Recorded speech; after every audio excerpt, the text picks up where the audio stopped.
우리 인사합니다. 할렐루야, 샬롬, 할렐루야, 샬롬, 샬롬, 샬롬, 샬롬, 샬롬.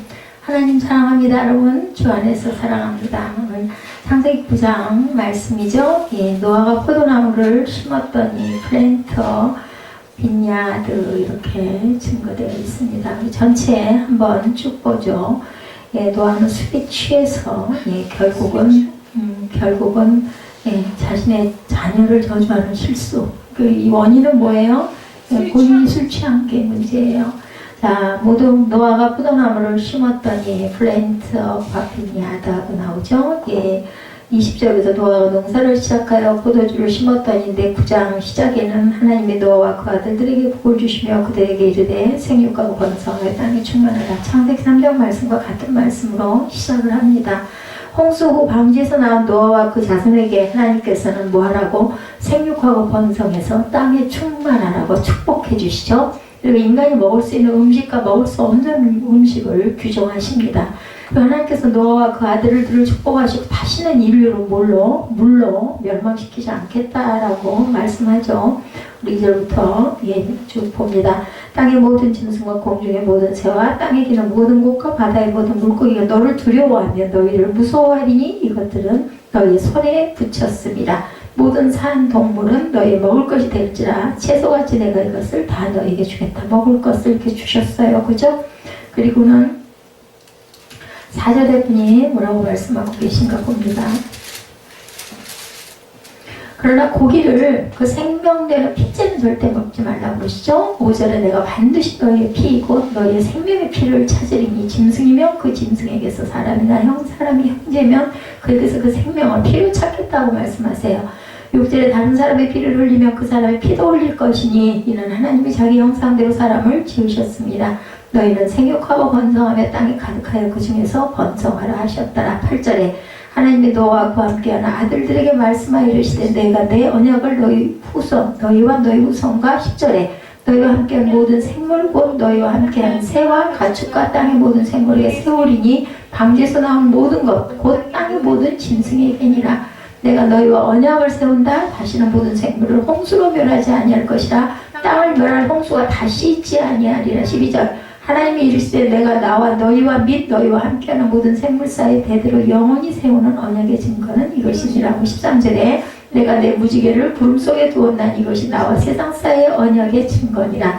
내가 구름으로 땅을 덮을 때 무지개가 구름 속에 나타나면 내가 나와 너희와 및 육체를 가진 모든 생물 사이에 내 언약을 기억하리니 다시는 물이 모든 육체를 멸하는 홍수가 되지 아니할지라. 무지개가 구름 사이에 있으리니 내가 보고 나 하나님과 모든 육체를 가진 땅의 모든 생물 사이의 영원한 언약을 기억하리라. 하나님은 노아에게 또 이르시되 내가 나와 땅에 있는 모든 생물 사이에 세운 언약의 증거가 이것이라 하셨더라. 여기까지 말씀 17절까지 무지개 언약 그리고 절대로 물로 땅을 멸하지는 않겠다라고 말씀을 하시죠. 그리고 무지개를 구름 사이에 두셨다라고 말씀하셨는데 노아는 그만 술이 취해서 자신의 자녀를 저주하는 실수를 24절에 범합니다. 그래서 하나님과 축복과 언약이 25절에서 27절까지 나타납니다. 하나님의 축복을 보면 노아가 제단을 쌓고 제사를 드리자 은혜롭게 복을 내려주셨죠. 인간들에게 친절하고 은혜로우신 약속을 주신 하나님은 땅에서 생육하고 번성하여 충만하라. 창세기 3장의 축복을 주십니다. 노아와 그 아들들에게 다시 한번 내려주시죠. 그리고 하나님께서는 인간에게 피조물들을 지배하고 다스리는 권능을 주시죠.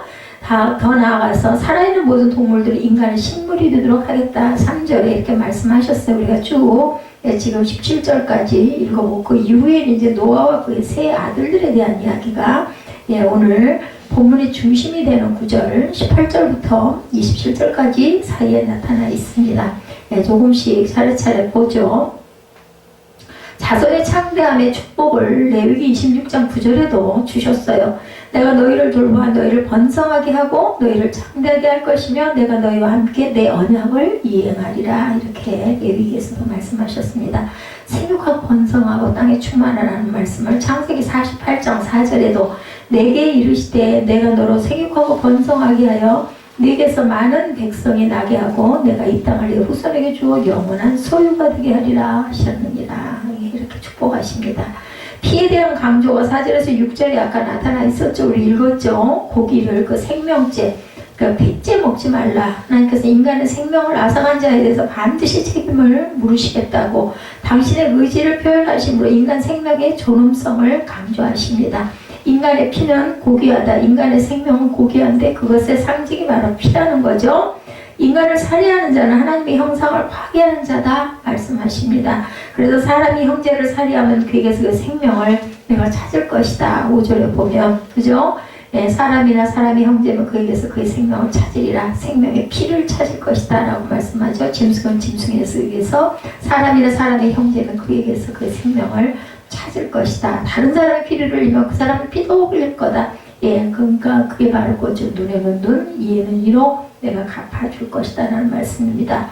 출애굽기 24장 8절에도 피로 언약을 세우신 부분이 나타납니다. 모세가 그 피를 가지고 백성에게 뿌리며 이르되 이는 야훼께서 이 모든 말씀에 대하여 너희와 세우신 언약의 피니라. 보배로운 피에 대해서 베드로전서 1장 19절입니다. 오직 흠없고 점없는 어린 양 같은 그리스도의 보배로운 피 된 것이라. 우리 구원은 구속은 그죠? 피는 신성하다고 레위기 17장 11절에서 14절에 육체의 생명은 피에 있음이라. 내가 이 피를 너에게 주어 제단에 뿌려 너의 생명을 위하여 속죄하게 하였나니 생명의 피에 있으므로 피가 죄를 속하느니라. 그래서 꼭 피를 뿌렸죠. 사람의 피를 뿌릴 수가 없으니까 제사장들이 누구의 피, 짐승의 피를 뿌렸는데 예수님이 오셔서는 예수님의 피로 우리를 사해 주시죠. 12절에 그러므로 내가 이스라엘 자손에게 말하기를 너희 중에 아무도 피를 먹지 말며 너희 중에 거류하는 거류민이라도 피를 먹지 말라. 이방인도 피를 먹지 말라는 겁니다. 모든 이스라엘 자손이나 그들 중에 거류하는 거류민이 먹을 만한 짐승이나 새를 사냥하여 잡거든 그것에 피를 흘리고 흙으로 덮어라. 피는 다 버리고 흙으로 덮어라. 14절에 모든 생물은 그 피가 생명과 일체라. 그러므로 내가 이스라엘 자손에게 이르기를 너희는 어떤 육체의 피든지 먹지 말라 하였나니 모든 육체의 생명은 그것의 피인즉 그 피를 먹는 모든 자는 끊어지리라. 레위기 17장 11절에서 14절까지 제가 여러분에게 읽어드렸습니다. 언약을 맺는 부분이 9절에서 10절 예, 무지개 언약에 대해서 말씀하죠. 인간과 교제하기를 기뻐하시는 하나님은 은혜스럽게도 언약이라는 방법을 통해서 그의 은총을 드러내 보이시죠. 창세기 9장에서 하나님의 언약은 노아와 그 자손들과 더불어 하신 것이기 때문에 약속은 후손들에게 해당이 됩니다. 하나님은 다시는 물로 심판을 하지 않겠다고 하시고 그것의 증표로 구름 속에 무엇을? 무지개를 두시죠. 11절에 보면 이렇게 하나님은 인류와 자연계 모두를 보호하실 것을 약속하시고 노아의 그의 가족들을 또한 위로하시는 부분이 13절에 나타납니다. 하나님의 언약은 영원하다. 창세기 8장 20절에서 22절에도 노아가 야훼께 제단을 쌓고 모든 정결한 짐승과 모든 정결한 새 중에서 제물을 취하여 번제로 태워서 제단에 드렸더니 21절입니다. 창세기 8장 야훼께서 그 향기를 받으시고 그 중심에 이르시되 내가 다시는 사람으로 말미암아 땅을 저주하지 아니할 거다. 이는 사람의 마음이 계획하는 바가 어려서부터 악함이라. 내가 전에 행한 것까지 모든 생물을 다시 멸하지 않겠다. 이 마음들이 악하기 때문에 내가 저주를 않겠다라는 거예요. 22절에 예, 땅에 있을 동안에는 심음과 거둠과 추위와 더위와 여름과 겨울과 낮과 밤이 쉬지 아니하리라. 네, 우리나라가 참 사계절인 게 정말 감사하죠. 화평케 하시는 언약이라고 이사야 54장 10절에 산들이 떠나며 언덕들은 옮겨질지라도 나의 자비는 내게서 떠나지 아니하며 나의 화평의 언약들은 흔들리지 아니하리라. 이렇게 말씀합니다. 너를 긍휼히 여기시는 야훼께서 말씀하셨느니라. 언약을 파기치 말아야 된다고 이사야 24장 5절에 땅이 또한 그 주민 아래서 더럽게 되었으니 이는 그들이 율법을 범하며 율례를 어기며 영원한 언약을 깨뜨렸습니다. 언약은 절대로 파기하지 말아야 되죠. 노아의 실수에 대해서 말씀합니다. 술에 취해서 그만 죄를 짓게 되죠. 자녀들을 저주하는 죄를 짓게 됩니다. 노아는 죄악이 관영한 세대에 살고 있으면서도 당대의 완전한 자라고 일컬음을 받았어요. 그렇지만 죄악의 시대에 태어나서 인내로 훌륭하게 어려움을 극복해온 노아도 결국은 실수를 하고 맙니다. 그는 홍수 농사를 시작해서 자신이 경작한 포도주를 먹고 그만 술에 취하죠. 20절에서 21절에 보면 성경은 술에 대해서 경계할 것을 강조합니다. 로마서 13장 13절에 낮에와 같이 누가 성 어거스틴이 이 말씀으로 인해서 변화되죠. 단정히 행하고 그리고 방탕하거나 술 취하지 말며 음란하거나 호색하지 말며 다투거나 시기하지 말고 오직 주 예수 그리스도로 옷 입고 정욕을 위하여 육신의 일을 도모하지 말라. 이 말씀에 정신이 번뜩 들었던 거예요. 그죠? 취하여 비틀거린다. 시편 60편 3절에 주께서 주의 백성에게 어려움을 보이시고 비틀거리게 하는 포도주를 우리에게 마시게 하셨나이다. 이렇게 얘기합니다. 감각을 잃어버린다. 술을 마시면 잠언 23장 35절에 내가 스스로 말하기를 사람이 나를 때려도 나는 아프지 아니하고 나를 상하게 하여도 내게 감각이 없도다. 내가 언제나 깰까? 다시 술을 찾겠다 하리라. 깰까봐 또 술을 먹고 또 술을 먹고. 그죠?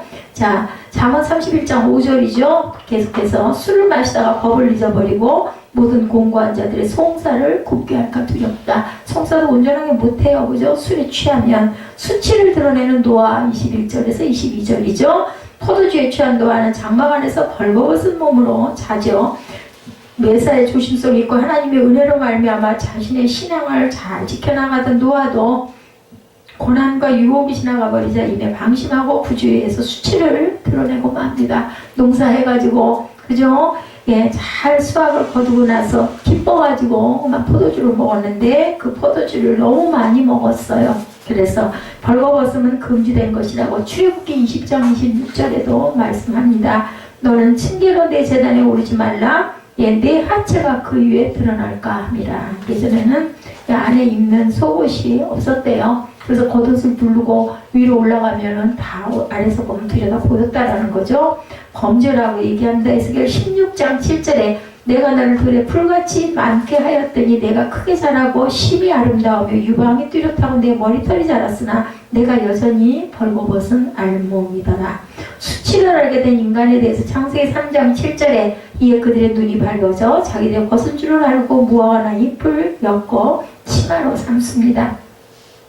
함의 죄악된 행동에 대해서 노아가 술에 취해 장막 아래 벌거벗은 몸으로 자고 있었어요. 그죠? 21절에 이때 그의 아들 가운데 하나인 함은 술에 취한 아버지의 벌거벗은 모습을 조롱거리로 삼습니다. 그것은 자기 자신의 타락한 성품을 노출시키는 것. 아버지의 벌거벗은 모습을 보고 흉을 본 거는 결국 자신의 타락을 노출시킨 거죠. 함은 아버지의 허물을 드러낼 뿐만 아니라 또 그것을 비웃고 즐겼어요. 22절에. 그러나 함과는 달리 셈과 야벳은 아비의 허물을 가려주죠. 이불을 뒷걸음을 쳐서 끌어다가 아버지 하체를 덮어드립니다. 에스겔 22장 10절에서는 아버지 하체에 대해서 증거합니다. 내 가운데 자기 아버지의 하체를 드러내는 자도 있었으며 내 가운데 월경하는 부정한 여인과 관계하는 자도 있었다. 이렇게 말합니다. 고자질은 금지되어 있다. 그러죠. 레위기 19장 16절에 너는 내 백성 중에 돌아다니며 사람을 비방하지 말며 내 이웃의 피를 흘려 이익을 도모하지 말라. 나는 야훼니라. 피를 흘려서 이익을 절대 도모해서는 안 됩니다. 노아의 예언에 대해서 24절에서 27절에 증거하죠.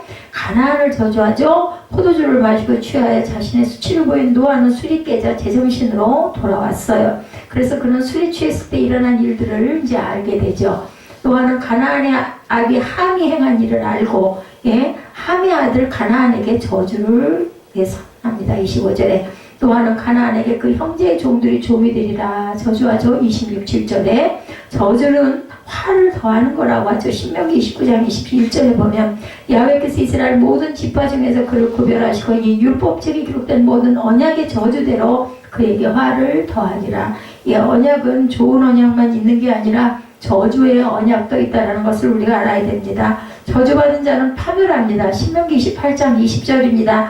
내가 악을 향하여 그것을 잊음으로 내 손으로 하는 모든 일에 야훼께서 저주와 혼란과 책망을 내리사 망하여 속히 파멸하게 하실 것이다. 무서운 말씀이죠.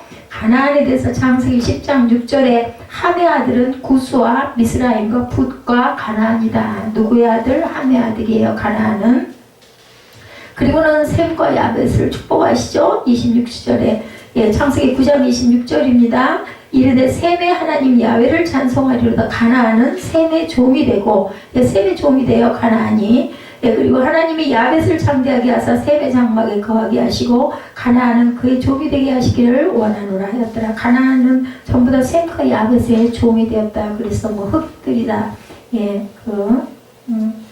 야벳의 그 후손이 저기라고 얘기하죠. 흑인들이라고. 노아는 함과는 달리 셈과 야벳을 이렇게 축복을 하죠. 함과 야벳을. 예. 노아는 셈을 인하여 하나님을 찬송하며 야훼를 섬긴 하나님이라고 부르고 있습니다. 야훼께서 그의 하나님이 되신다고 축복하죠. 그리고 야벳에게는 하나님의 그를 창백케 하사 셈의 장막에 거하게 하시고 가나안은 그의 종이 될 것이다. 예, 가나안은 이 사람이 종, 저 사람이 종, 셈과 야벳의 종이 다 되게 했어요. 그래서 야벳은 백인, 그리고 셈은 황인종이다, 이런 이야기들이 있습니다. 자녀는 부모를 공경해야 되죠. 히브리서 12장 9절입니다. 우리 육신의 아버지가 우리를 징계하여도 공경하였거든 하물며 모든 영의 아버지께 더욱 복종하여 살려 하지 않겠느냐. 예, 우리 육신의 아버지도 존경하는데 하나님 아버지, 영의 아버지는 우리가 더 복종해야 되겠다. 셈에 대해서 예수의 조상이다. 누가복음 3장 36절입니다. 그 위는 가인 아니요 그 위는 아왁사시요 그 위는 셈이요 그 위는 노아요 그 위는 레멕이다. 이렇게 쭉 올라갑니다. 야벳에 대해서 역대상 1장 5절에 증거합니다. 야벳의 자손은 고멜과 마곡과 마대와 야완과 두발과 메섹과 디라스요. 고멜의 자손은 아스흐나스와 디박과 도갈마요. 이렇게 쭉 나타나죠. 그래서 결국은 노아가 죽습니다. 950세에. 그죠? 예, 28구절에 노아는 950까지 장수하다가 죽음을 맛보죠. 사실 장수한다는 것은 인간의 노력이라기보다는 하나님의 은혜라는 것을 우리가 알아야 됩니다. 그런 죄악된 세상에서도 하나님에 대한 신앙을 잃어버리지 않은 경건한 노아였었죠. 그래서 오고 오는 세대의 신앙의 표본이 되어서 지금까지도 노아 할아버지 이런 노래들을 많이 합니다. 그 유년부에서 노아 할아버지 그 노래 있죠. 찬송. 노아는 창세기 6장 9절에 이것이 노아의 족본이라. 노아는 의인이고 당대의 완전한 자라. 그는 하나님과 동행하였으며 노아의 죽음에 대해서 29절에 그의 나이가 950세가 되어 죽었더라. 근데 아무리 오래 살아도 천년을 살아도 결국은 돌아간다는 거죠. 믿음의 인생을 산 인물이다 증거합니다. 히브리서 11장 7절에 믿음으로 노아는 아직 보이지 않은 일에 경고하심을 받아 경외함으로 방주를 준비. 보이지 않은 일이에요. 그 집을 구원하였으니 이로 말미암아 세상을 정죄하고 믿음을 따르는 의의 상속자가 되었다. 이렇게 말씀합니다. 눈에 보이지 않는 게 굉장히 중요해요. 여러분들, 눈에 보이는 것들은 그저 보고 거기에 현혹돼가지고 굉장히 중요시합니다. 근데 여러분들 한번 생각해 보세요. 눈에 보이지 않는 게 더욱 중요하죠. 우리 공기 호흡하는데 그죠? 1, 2분 이상, 3분 이상 참지 못하고 결국은 죽습니다. 보이지 않는 것으로 인해서. 창세기 9장을 통해서 타락한 죄를 향한 하나님의 사랑이 얼마나 큰 것인가 우리가 다시 느낍니다. 그리고 하나님께서 크게 칭찬하신 노아와 같은 의로운 사람도 근신하지 아니하면 실수하게 된다는 것을 우리가 깨달아 알아야 되겠습니다. 또한 타인의 허물을 가리워주고 사랑해야 된다는 것 또한 깨달아야 되겠죠. 성경의 진정성과 위대성을 한번 봅니다. 가끔 성경을 읽으면서 이런 이야기 그죠? 차라리 없었으면 좋았을 거라는 이야기들이 많이 있습니다. 믿음의 조상인 아브라함이 아내를 누이라고 속인 일이 있었어요. 그죠? 야곱이 눈이 어두워진 아버지 이삭을 속인 일. 그죠? 이스라엘의 12지파 중 가장 복된 지파인 유다 지파의 조상 유다가 길거리 여자와 간음했는데 나중에 알고 보니 그 여자가 자기 며느리가 됐죠? 그래서 결국 며느리를 아이를 베게 한 일, 이런 일 등등은 정말 없었으면 좋겠어. 거룩한 성경에 이게 웬일이야. 지금 우리 세상에는 이런 일은 그래도 없는데, 근데 그때는 그런 일들이 비일비재로 일어났던 것 같습니다. 그런 기록들을 삭제하면 성경은 정말 거룩한 책 될 텐데, 이런 생각을 할 수도 있습니다. 근데 성경은 성공지상주의 책이 아니라는 거예요. 실제 역사에 대한 것을 정확하게 기록해 놓은 것이기도 하다. 위대한 믿음을 가진 사람의 약점이나 치명적인 실수도 꺼리낌 없이 폭로합니다. 왜냐하면요, 그런 그 죄가 결국은 나중에는 어떻게 됐기 때문에 고쳐지죠. 하나님의 예언을 통해서 변화가 됩니다. 그 사실만 가지고도 성경의 위대성과 정직성 그리고 성경의 권위를 느끼게 하는 거죠. 흔히 리더들은 자신의 약점을 감춰야 권위가 있는 줄 알고 속입니다. 가리죠. 그런데 진짜 권위는 사람이 솔직할 때 더 드러난다고 합니다. 자신의 치부를 다 드러낼 필요는 없지만 억지로 치부를 감추려고 매수하고 위선을 부리고 거짓말하면 결국 나중에 그게 탄로나가지고 그 모든 그저 권위가 다 땅바닥에 떨어지죠. 사람들은 되게 솔직하게 자신의 약점을 인정하면 그 약점을 결국은 용납들을 해줘요. 뭐 사람이 어떻게 완벽해 이해하게 됩니다. 그러므로 거짓말로 자기를 권위 있게 높여 성공을 절대로 추구하지 말아야 된다. 그리고 뭐 보면 뭐 요즘에도 그런가 모르겠어요. 제가 한참 40대, 뭐 50대, 그럴 때는 정말 서울대에 나왔다라고 하는 사람의 3분의 2는 전부 거짓말이다. 학원가 이런 데서 아니면 과외 선생님 이런 분들이 나 서울대 나왔어요 하는데 그걸로 뭐 보자고 하겠어요. 그런데 나중에 보면은 그게 아닌 경우가 너무나 많았다는 얘기들이 많이 있습니다. 그렇게 해야 학생들이 믿고 오니까. 없는 학력을 만들어서 권위가 높아진다고 생각하는 게 문제고 진짜 권위는 어디서 온다? 정직에서 온다. 뭐 다른 것까지 다 풀어서 먼지 안 날 게 없기 때문에 그런 것까지 다 얘기할 건 없지만 거기에 국한된 부분만이라도 우리가 정말 정직해야 되겠다. 그것이 바로 성경이 말해주는 진리고 오늘 본문에 나오는 노아의 이야기 속에 있는 진리다. 은혜를 받은 3대의 자세에 대해서 말씀하죠. 홍수 이후에 노아 가족에게 일어난 일이 기록되어 있습니다. 오늘 본문 9장에는 이 본문은 인간이 얼마나 연약한 존재이고 그런 연약한 사람이 어떻게 하나님 앞에 은혜 넘치는 존재가 되었는지를 보여줍니다. 하나님의 은혜를 받으려면 우리는 어떤 삶을 살아가야 할까? 어떤 삶이 필요할까? 무슨 자세? 절제하는 자세죠. 20절에서 21절에 보면 노아가 농업을 시작하여 포도나무를 심었더니 포도주를 마시고 취하여 장막 안에서 벌거벗은지라. 뭐 못한 거예요? 너무 지나쳤죠? 적당히 조금만 먹어야 되는 절제를 못했어요. 이 모습을 본 노아가 상대의 은이라는 말이 무색하죠. 도대체 어떻게 된 것일까? 홍수 이후에 노아가 갑자기 타락한 것은 아닙니다. 이 모습이 사실은 원래 노아의 모습, 인간의 모습이라는 거죠. 노아도 상대적 의미에서 의인일 뿐 역시 그도 허물이 많은 죄인이다. 의인이란 행위가 완벽한 사람이 아니라요. 하나님으로부터 용서받은 사람이에요. 그리고 거기에서 돌이키려고 정말 굉장한 몸부림을 치는 그러한 존재들 바로 저와 여러분 같은 사람들입니다. 실수하고 잘못하고 또 잘못했습니다 하고 깨닫고 회개하고 자기를 자꾸 낮추고 그런 일이 다시 일어나지 않도록 애쓰고 수고하고 노력하는 사람들이 바로 하나님이 용서하신 의인이라는 거예요. 우리가 정말 의로워서가 아니죠. 본문은 금주 문제와 관련해서 많은 논의가 일어나는 본문이기도 합니다. 되게 그런 얘기 많이 하죠. 교회 나가면 도대체 술을 아예 안 먹어야 돼. 뭐 담배에 대한 이야기는 없잖아. 조금 먹는 건 몸에 또 도움이 되는데 약이 되는데 왜 절대로 술을 먹으면 안 돼? 와인 한 잔은 어때? 이런 이야기들 많이 하죠. 오늘 본문에서 노아가 포도주를 먹은 것, 술을 먹은 것은 과연 죄일까? 그죠? 죄라는 주장도 있고 뭐가 그게 죄야. 너무 많이만 안 먹으면 되지. 그렇죠? 술을 먹는 것이 죄는 아니지만 취하도록 먹으면 죄가 된다. 이런 주장을 하는 사람들도 있습니다.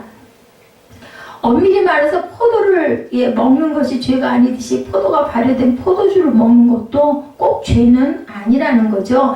마약을 먹는 것도 여러분 죄는 아니에요. 왜냐하면 마약은 의료행위의 필수적인 약이죠. 모르핀이라고도 하죠. 그것을 너무 고통스러울 때 대개는 암, 말기에 진통제를 맞아도 안 될 때는 나중에 몰핀이라고 얘기하죠. 마약을 몸에 그렇게 해야 너무너무 심한 통증이 조금 수그러들기 때문에 포도주를 먹는 것 자체가 죄는 결국은 그래서 아니다. 성경 곳곳에서 포도주를 유익하다고 말하는 부분이 많이 나와 있습니다. 사사기 9장 13절에 포도주가 하나님과 사람을 기쁘게 한다 이렇게 이야기를 하고 시편 104편 15절에도 하나님이 사람의 마음을 기쁘게 하는 포도주를 주셨다고도 하고 잠언 31장 6절에는 근심하는 자에게 포도주를 주라는 그런 말씀도 있습니다. 또한 바울은 디모데에게 비유와 자주나는 병을 인해서 포도주를 조금씩 쓰라고 디모데전서 5장 23절에도 증거합니다. 창세기 27장 28절 말씀을 보면 포도주는 축복의 상징이다 이렇게 말씀하고 잠언 9장 5, 6절에도 보면 포도주가 생명과 명철을 준다 이렇게도 말씀을 해요. 성경 여러 곳에 포도주에 대한 술에 대한 그리고 또 그 나라는 물이 나빠가지고 그냥 물을 마실 수가 없어서 포도가 많았기 때문에 포도주를 물처럼 먹었다고도 합니다. 이사야 25장 6절에는 하나님 마련한 연회에서 오래 저장한 맑은 포도주를 베푸신 예수님의 이야기 말씀도 또한 있죠. 또한 주님은 성찬식 때 포도주를 사용하셨고, 마태복음 26장 29절에는 장래의 하나님의 나라에서 성도는 주님과 함께 새 포도주를 마신다라는 말씀도 있습니다. 우리가 잘 아는 요한복음 2장 얘기죠. 첫 번째 기적, 그죠? 가나의 혼인잔치에서 물을 포도주로 만드는 기적의 이야기. 마태복음 11장 19절에 예수님이 포도주를 즐기는 사람이란 별명을 가지셨대요. 예수님이 포도주를 잘 드셔가지고 그것을 보아도 예수님도 포도주를 즐겼다, 이렇게 우리가 알 수가 있는데, 율법이 굉장히 아주 그 추상 같았던 구약시대에는 하라는 율법 365개, 예, 참 우연히 일치 같죠. 365일, 예, 하라는 율법, 하지 말아라 율법 248개, 합해서 613개가 율법으로 있었다고 합니다. 그런 수많은 율법 중에서 술을 정죄하는 율법은 여러분 하나도 없대요. 그런 의미에서 엄밀하게 말하면 술 먹는 것은 죄가 아니라는 건데, 율법에서 금하는 돼지고기도 먹는 판에 율법에서 금하지 않는 포도주를 왜 못 마시겠느냐, 그것은 죄가 아니지 않냐. 근데 다음과 같은 세 가지 이유 때문에 술을 마시지 않는 것이 좋다라고 하죠. 첫째, 술을 가까이 하면 술에 취해서 방탕해지고 결국 죄와 허물에 노출돼 유혹에 넘어갈 가능성이 많기 때문에 술을 입에 대지 않는 것이 좋다. 두 번째, 술을 좋지 않게 보는 보편적인 인식이 있는 상황에서 술을 먹으면 남의 시선을 의식해야 하겠고, 그러면 신앙생활과 영성에 마이너스가 되기 때문에 술을 먹지 않는 것이 좋다. 세 번째로는 믿음이 약한 형제가 술 먹는 모습을 보고, 선배가 술 먹는 모습을 보고 신앙이 실족할 수 있기 때문에 그럴 때는 아예 먹지 않는 것이 좋다. 실제로 술로 인해서 생기는 폐해는 셀 수 없이 많다고 합니다. 특히 음주운전의 폐해는 상상 이상이더라고요. 그래서 음주운전에 대해서 무서운 형벌을 내리는 나라들이 많이, 우리나라도 음주운전하면은 뭐 구류도 하고 벌금도 내고 면허도 취소되고, 근데 이 정도가 아니에요. 보니까 호주에서는요, 음주운전자의 이름이 지역신문에 공개가 되고, 남아프리카 공화국에서는 징역 10년에 처한다고 그래요. 음주하고 운전을 하면. 그것이 문제가 아니에요. 터키에서는 음주운전을 경찰이 시내 35km 밖으로 옮긴 후에 경찰의 감시하에 걸어서 되돌아오게 한다고 그래요. 이거는 또 벌중에 그래도 괜찮지 않아요? 예, 뭐 며칠 걸려도, 하루 걸려도 금치를 갈 수 있으니까. 예, 그리고 말라야에서는 음주운전을 투옥한다고 합니다. 그가 결혼하면 그 아내도 함께 투옥을 한다고 합니다. 노르웨이에서는 음주운전으로 처음 걸리면 3주 노역, 그리고 1년 동안 면허정지를 당하고, 두 번째 음주운전에 걸리면 노르웨이에요, 징역 5년에 운전면허가 영원히 정지가 된다고 합니다. 핀란드와 스웨덴에서는 음주운전자에게 1년 징역형을 선고하고, 러시아에서는 한 번 음주운전으로 걸리면 평생 운전면허가 정지된다고 합니다. 불가리아에서는 음주운전으로 두 번째 걸리면 사형을 당하고, 이 엘살바도르에서는 처음 음주운전으로 걸려도 총살을 집행한다고 그래요. 엄청 무섭죠. 이런 나라에 태어나지 않은 게 얼마나 감사한가, 그죠? 지금은 좀 달라졌는지 모르지만 몇 년 전까지는 그 나라들은 음주운전에 대해서 그렇게 무서운 형벌을 가했다고 그래요. 그처럼 음주는 죄의 유무를 떠나서 해가 되는 경우가 많기 때문에 특히나 성도들은 음주를 삼가는 것이 좋다. 삼가하기가 어렵죠. 노아와 같은 의인도 뭐 취하려고 작정하고 먹은 건 아닌데, 자기도 모르게 술이 노아를 먹음으로 인하여 자녀들을 저주하는 그러한 일들이 일어났다는 거죠. 고린도전서 10장 23~24절에는 말씀합니다. 모든 것이 가하나 모든 것이 유익한 것이 아니요 모든 것이 가하나 모든 것이 덕을 세우는 것이 아니니 누구든지 자기 유익을 구치 말고 남의 유익을 구하라. 남에게 해를 끼치는 일은 하지 말라는 거죠. 성도에게 어떤 행동을 할 자유가 있어도 때로는 자유를 남을 위해 절제할 줄도 알아야 되겠다. 그러므로 어떤 행동이 죄가 아니라도 그 행동이 남들이 보기에 아름답고 유익이 되는가를 생각하고 신앙이 약한 성도를 위해서 또한 배려하는 행동을 해야 되겠다. 특히 부모들은 자녀들 앞에서 언행을 주의해야 합니다. 그것이 위선이 아니라 미성숙한 자들을 위한 사유 사려 깊은 자세. 예, 저도 이런 부분, 예, 막 혈기지를 내고 소리 내는 부분들을 정말 절제해야 되겠습니다. 그런 사려 깊은 자세가 행복과 성경, 성공의 초석이 된다. 두 번째, 은혜를 아는 자세. 21절 말씀이죠. 가나안의 아비 함이 그 아비의 하체를 보고 밖으로 나가 두 형제에게 고하매. 이 장면에서 함은 노아의 수치를 다른 형제가 들어가 알림으로 저주받는데, 이 장면은 남의 허물을 드러내서 수군수군하는 것이 얼마나 큰 잘못인지를 우리에게 알려주죠. 모르는 남들이 비판하고 수군대는 것은 어쩔 수 없지만 가족, 그리고 교우, 그리고 친구, 동료 사이에는 절대로 그렇게 하지 말아야 되겠다. 특히 자기에게 은혜를 베푼 사람들에게는 절대 그렇게 하지 말아야 됩니다. 사람에게 제일 나쁜 행동은 배은망덕하다. 이런 이야기 우리 많이 하죠. 지옥에는요 100% 배은망덕한 사람들만 있다고 합니다. 하나님을 불신하고 우리를 구원하시려고 십자가를 지신 예수님이 불신하는 것이 얼마나 큰 배은망덕인가 생각만 해봐도 알겠죠. 그래서 성도는 항상 하나님의 은혜를 잊지 말고 부모님이나 또한 그저 영의 아버지, 어머니, 목사님들 등의 사역자들 은혜도 잊지 말아야 되고, 또 심지어는 자기에게 일거리를 준 회사 사장, 그리고 구멍가게 사장의 은혜까지도 잊어버리면 안 되겠다. 그래서 이상이 맞지 않고 보다 큰 뜻과 목적을 위해서 일자리를 옮겨도 잠깐이라도 안식처를 제공하고 돈을 벌게 해준 사람에게는 피해를 기본적으로 입히지 않으려는 마음을 우리가 가져야 되겠다. 배려죠. 그처럼 성도는 작은 은혜를 받아도 그것을 배은망덕으로 갚는 일은 절대로 있어서는 안 된다. 특히 함은 더욱 그래야 했었죠. 그의 아버지 노아는 하나님이 인정하는 당대의 의인이었어요. 그래도 어찌됐든. 근데 홍수에서 구원받은 것은 전적으로, 그죠? 아버지 노아 때문에 자기가 살아난 거잖아요. 자녀 입장이지만. 그렇다면 아버지 노아는 자신에게 2번 생명을 준 인생 최대의 은인입니다. 어떻게 보면. 그런데도 그 사실만으로도 그는 아버지에게 본문처럼 절대로 행동해서는 안 됐습니다. 사람의 진정한 가치는 은혜를 아는 데 있다라는 겁니다. 그러므로 은혜를 배신하는 일만은 절대로 없어야 되겠다. 하나님 관계에서도 똑같습니다. 하나님이 얼마나 많은 은혜를 저와 여러분에게 주셨는지를 생각할 줄 알아야 된다. 자신의 소원을 하나만 들어주지 않아도 금방 불평하고 원망합니다. 인간의 마음이, 그죠? 참 불충하고 저주받을 행동이라는 거. 이 하나님의 뜻이 있으시겠지. 왜 나는 이런 고난을 받을까? 이럴 때 하나님의 어떤 우리가 알지 못하는, 헤아리지 못하는, 깨달지 못하는 어떤 하나님의 뜻이 분명히 있을 거야. 이렇게 생각을 해야 됩니다. 가난아이 키울 때 부모들은, 그죠?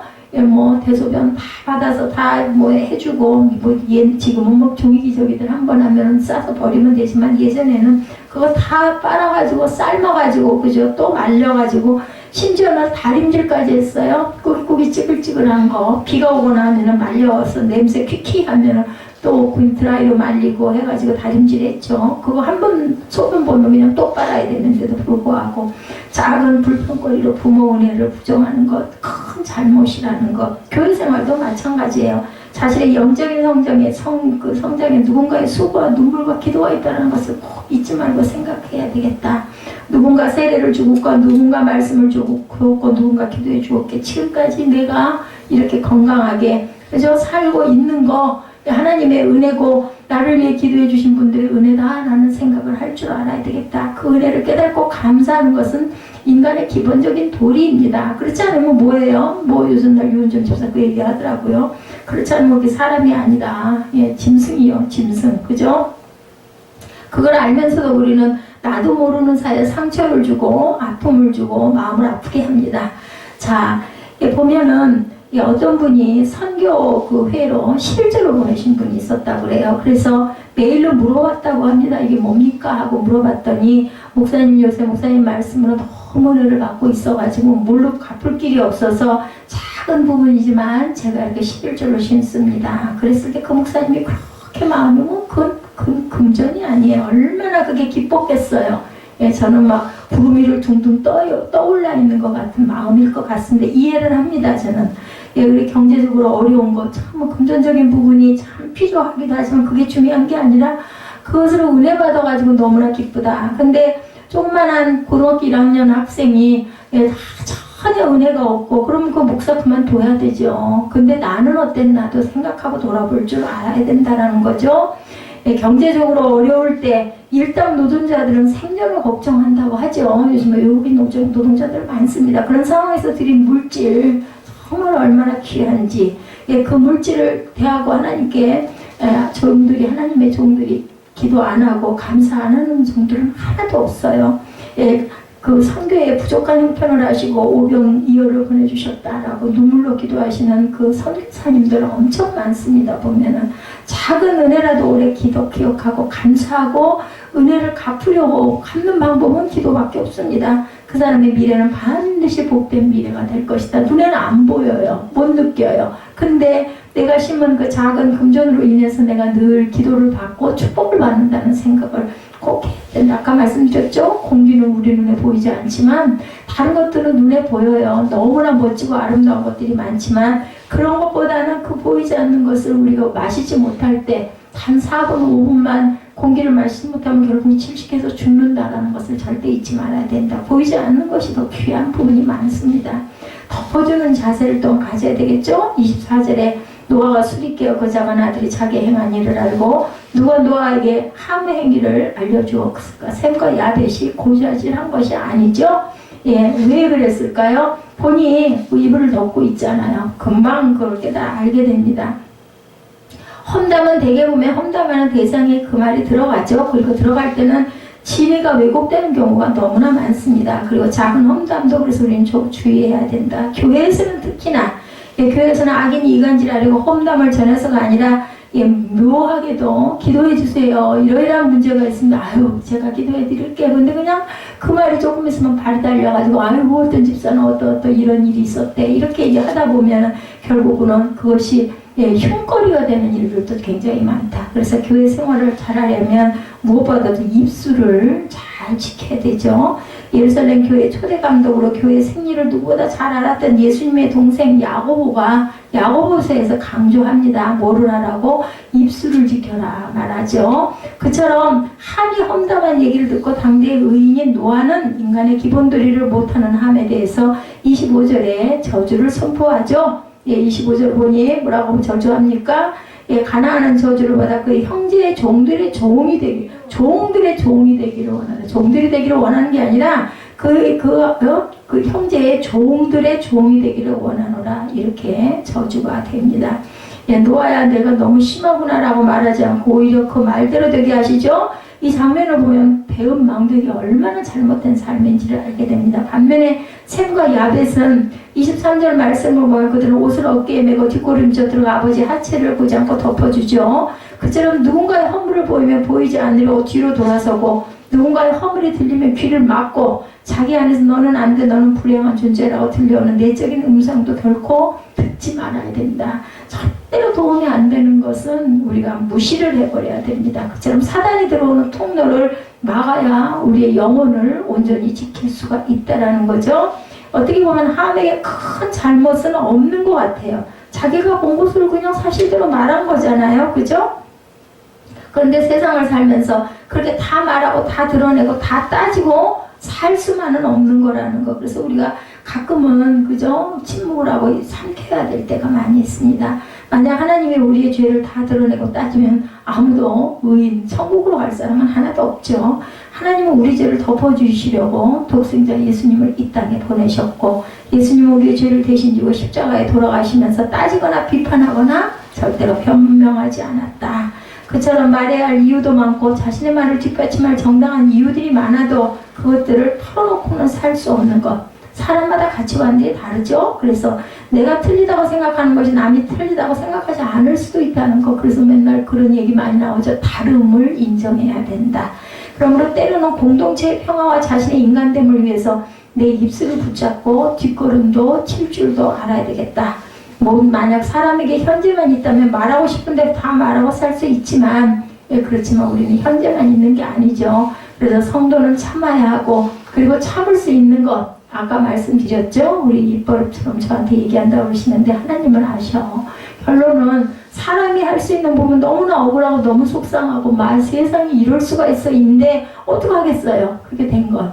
예, 위로는 하나님은 아시니까. 그리고 하나님이 적당한 때 분명히 깨닫게 하시고 갚아주실 거고, 뭐 당대, 내 대에 못 본다 하면 내가 돌아간 다음에도 언젠가는 본인도 깨달지 않겠는가. 그래서 성도는 무엇보다 입술을 지켜야 됩니다. 그리고 그것을 위해서 입술이 바른 사람을 가까이 해야 됩니다. 그리고 자신들이 욕하는 친구와 지내면 반드시 욕을 배우게 되죠. 사람은 신기하게 욕을 잘 배우고 험담을 잘 배우고 심지어는 험담에 쾌락을 더 느끼기도 한다고 그래요. 제가 지난주에 우리 9시 중고등부에 얘기했죠. 이게 학생들이 욕을 하면서 쾌감을 느낀다고. 그것도 친한 어떤 하나의 행동이기도 하다고 얘기했습니다. 입이 험한 사람과 같이 어울리면 내 입에서도 똑같은 말이 자꾸 나 금방 배워요. 그죠? 좋은 사람을 잘 사귀고 특히 입에서 나오는 말을 보고 또한 잘 사귀어야 된다. 사람 얘기 잠깐 해보면 저 사람 교양 수준이 어느 정도인지 금방 알게 됩니다.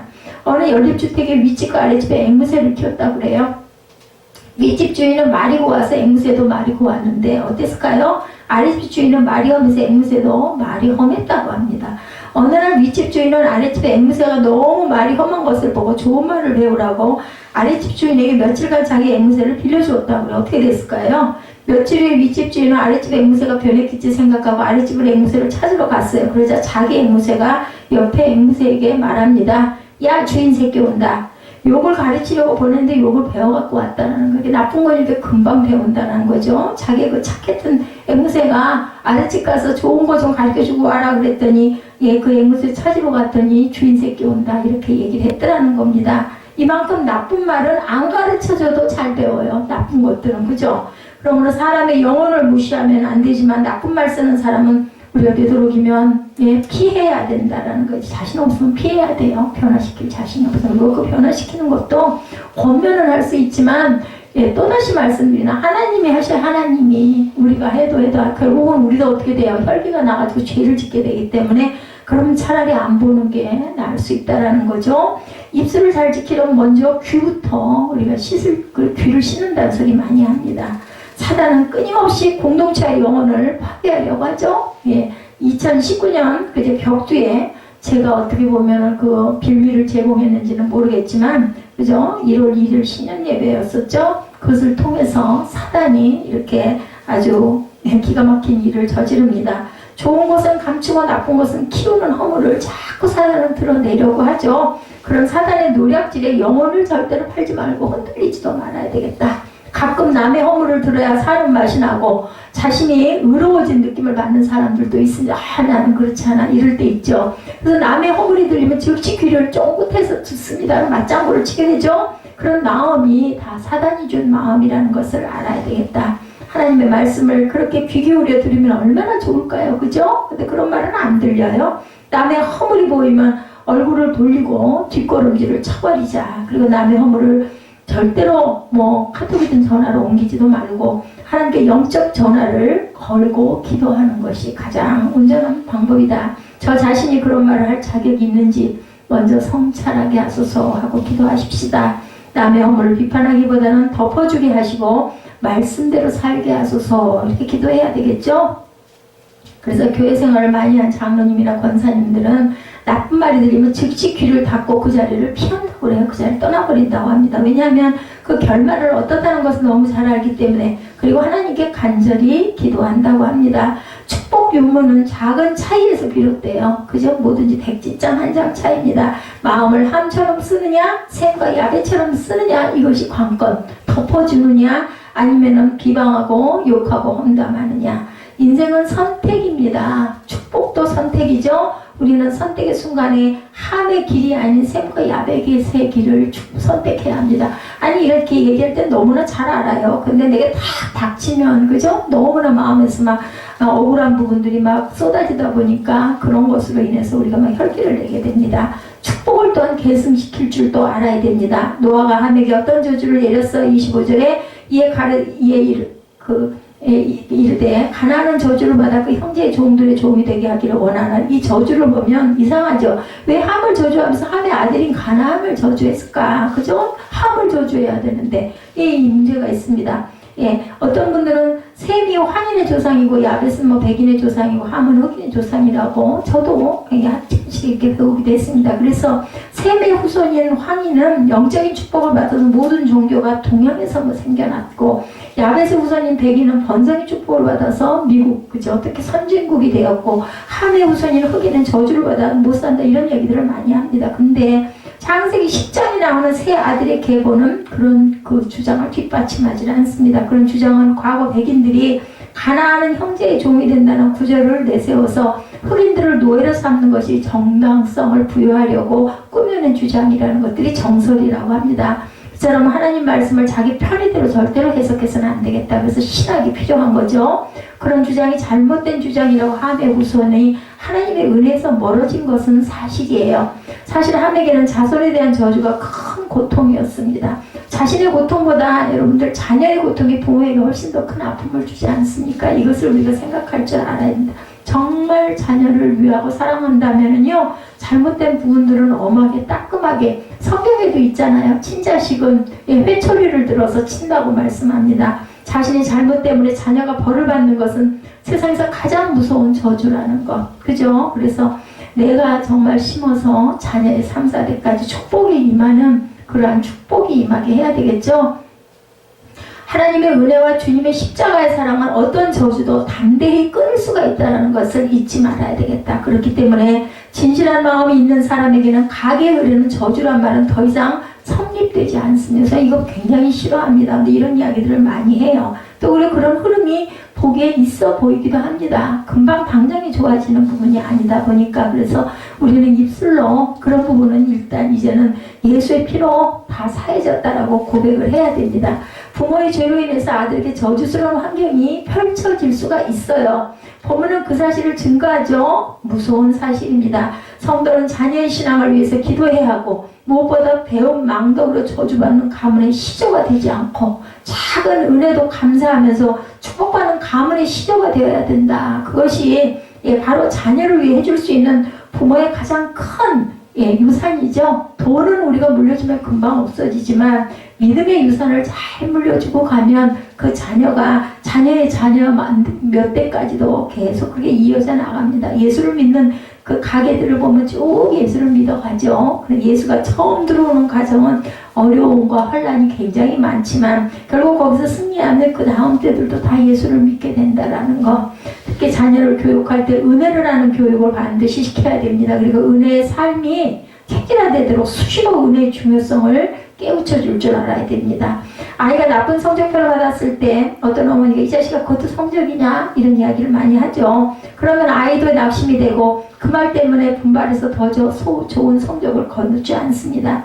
그런 식으로 교육하면 혹시 자녀가 성적은 좋아져도 은혜를 모르는 각박한 삶이 된대요. 반면에 어떤 어머니는 얘야 그럴 수도 있지, 다음엔 잘하면 된다, 열심히 하면 미래는 내 것이다, 이렇게 북돋아 줄 줄 알아야 되겠다. 북돋아 줘도 말을 안 듣다 보니까 속상하니까 화나니까 그것도 성적이냐 소리가 나오죠.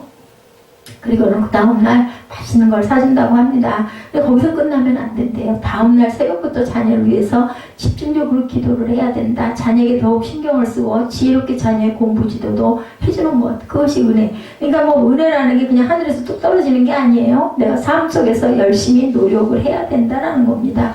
은혜를 배우고 느끼면서 자란 자녀는 은혜의 중요성을 알고 결국 은혜를 배반하지 않는 축복된 인생이 된다. 보여지는 게 굉장히 중요하죠. 나의 말과 행동 하나가 자녀의 삶에 얼마나 큰 영향을 미치는가를 생각하고 사랑과 희망이 넘치는 긍정적인 말을 하고 어떤 경우에도 은혜를 원수로 갚지 않아야 되겠다. 그처럼 항상 은혜를 오래 기억하고 누군가의 허물이 보이면 보이지도 않고 전파하지도 않고 나아가서 허물을 덮어줌으로 우리를 구원하기 위해 십자가에 달린 예수님을 기쁘게 하고 샘과 야베처럼 축복받는 그러한 저와 여러분들이 되시기를 주님의 이름으로 축복합니다. 오늘 창세기 9장을 통해서 우리가 어떻게 예수를 믿어야 하며 우리 자녀에게는 어떤 모습을 보여줘야 되며 우리가 이웃들에게 좋지 않은 이웃들을 어떻게 대하고 어떤 그 축복의 말을 전할 줄 알아야 되나 하는 부분을 오늘 창세기 9장 20절에서 29절을 통해서 함께 묵상해 봤습니다.